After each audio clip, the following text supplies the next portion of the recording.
What's up, guys? I ran across this information this morning. It's pretty interesting. These people are walking around preaching the gospel in the Philippines and happen to run upon these two people, and they knew all about this chip because they said supposedly in the rural areas, not all of Philippines, but in the rural areas, that the government's been forcing this chip on them. And what's interesting, you ought to hear what they say about when some people get the chip, what happens to them.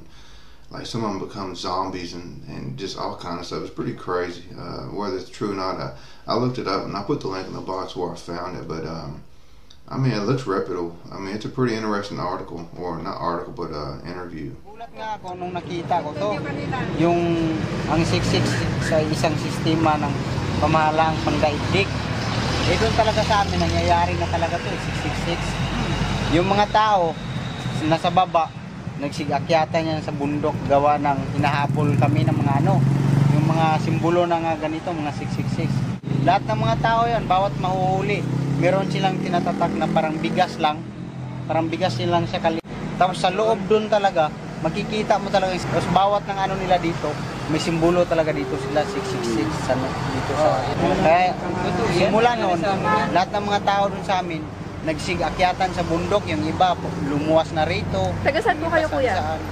Yung talaga namin Negros, Cebu. Sa Negros, yung probinsya ko. Yung asawa ko taga Cebu. Doon kami nagkita-kita sa Cebu, gawa ng nagtrabaho ako ng baker, panadero. Doon kami nagkita-kita. Yung sa ibang mga tao na kagaya niya, wala pang kaalaman sa ganito. Sa ngayon pa lang, masasabi ko talaga itong simbolo na to ay totoo talaga. Once na natataka na kayo rito, ang ibig sabihin niyan, mamayari na kayo sa sa tawag nito, yung sa kanila. Sabi mo, kuya, yung 666 nakalagay mismo dun sa Oh, nakalagay mismo sa maliit na parang bigas. Nakalagay mismo talaga siya. Dito na sa tapos once na iturok to sa'yo, naturok na sa'yo, no? Oo. Tapos pagturok sa'yo, dito lalagyan ka pa dito. Lalagyan Simbolo pa talaga, din. 666. Oh. So meron tao mga nakalagay na sa noo? Oh, itim. Itim. Ala. Kaya yung iba, yung Parang tato. Hindi, ganyan, magtakbuhan kami, no? Oo.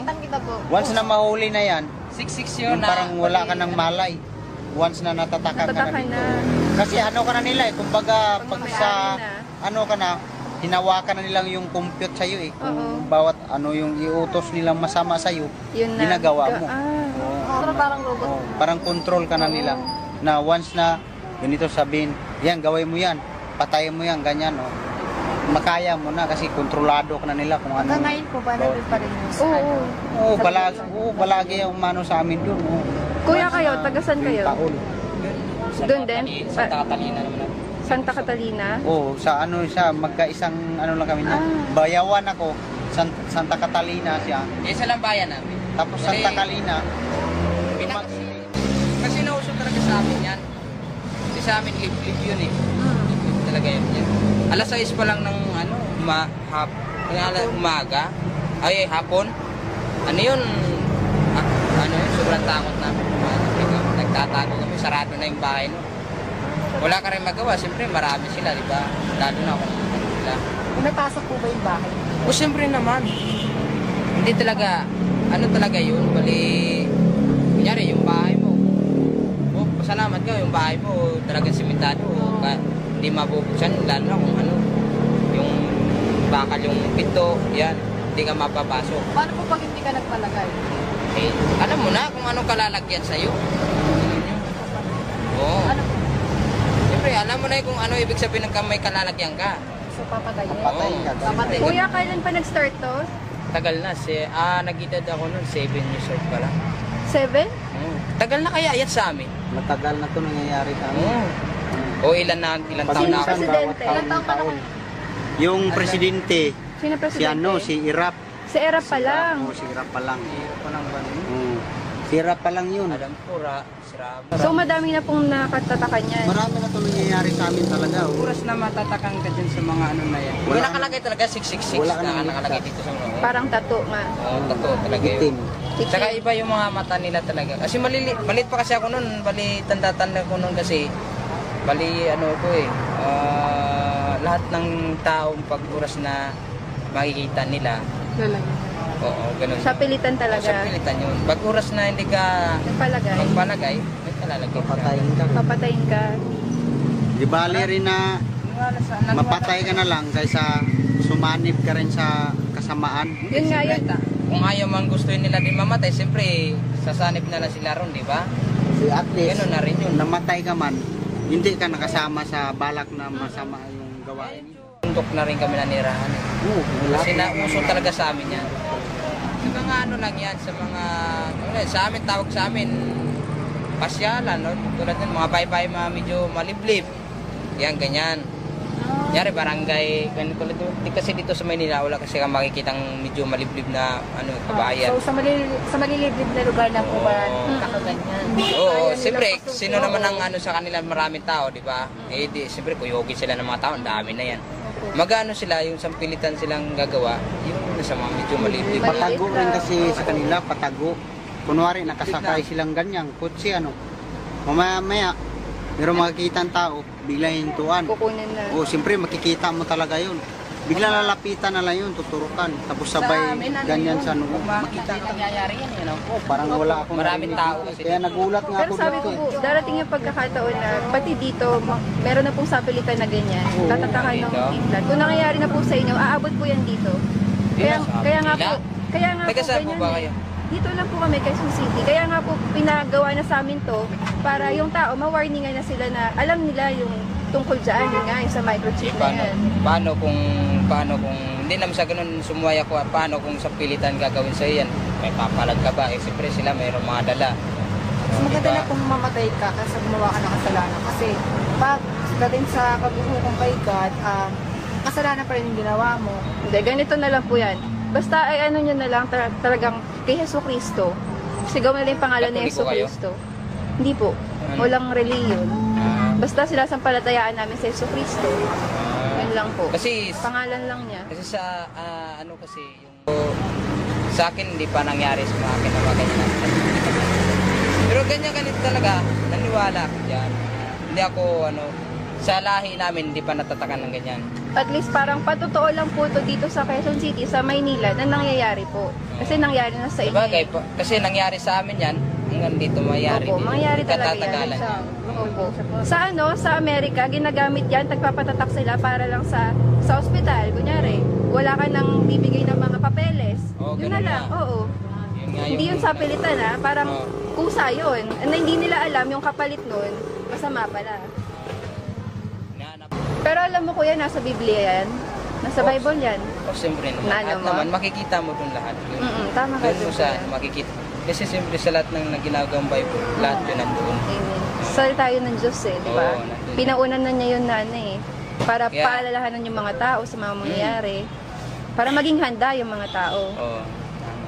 Sino naman di maniniwala sa Biblia? Sabi na natin kung di Diyos ang niyan. Pero ang bali nakakatulong sa Biblia talaga yung marunong parang aral. Ganun. Tama. Malalaman mo kung ano. Hindi lang aral kuya, sinasabi doon kung ano yung mangyayari. Oh, Sa yun. Revelation, di ba? Sa Pahayag, Apokalipsis. Oh, Diba? na namin. Marami akong naanon diyan. Yung sinasabi nga nila, hindi totoo yan kasi hindi nila nakikita. Oo. Talaga yan. Nakita ko talaga sa dalawang mata ko na ganyan talaga. May tatak talaga sila sa noo.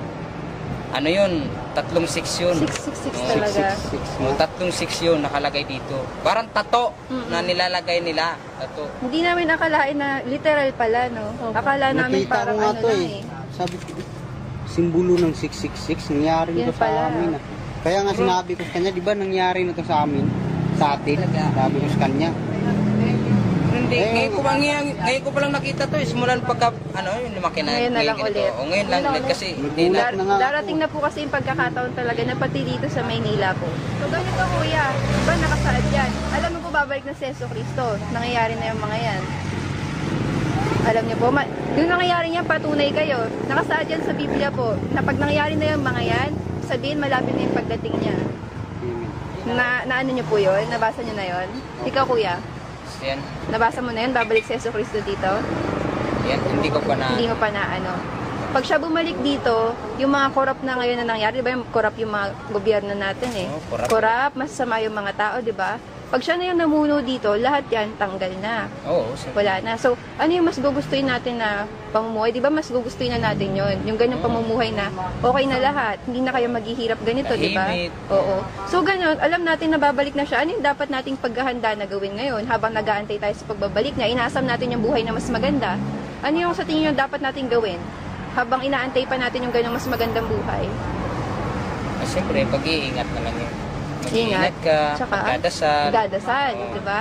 Ganun na lang. Para mas maging mas malapit tayo sa kanya, 'di ba? Yung mga kasalanan natin dapat ihingi na natin ng tawad.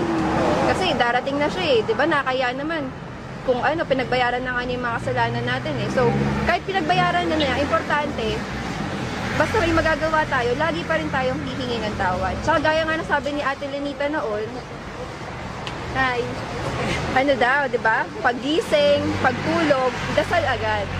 Yun lang po. Wala po po itong relihiyon, walang simbahan. Pinag-uusapan lang natin dito si Jesucristo, yung pagdating niya at yung pamumuno niya dito nang wala ng kasamaan. Na yun yung hindi alam ng karamihan ng tao. Akala ng tao pag namatay na, tapos na, ganun.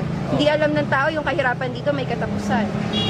Diba? So yun po, kaya kami dinadala sa inyo para ibigay sa inyo yung ganung pag-asa na hindi lang po ganyan yung buhay nyo, may buhay na mas maganda na nag-aantay kay Jesucristo.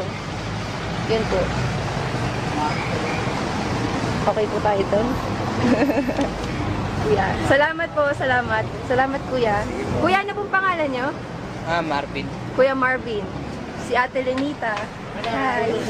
At si Kuya Ruel. Hello. Salamat.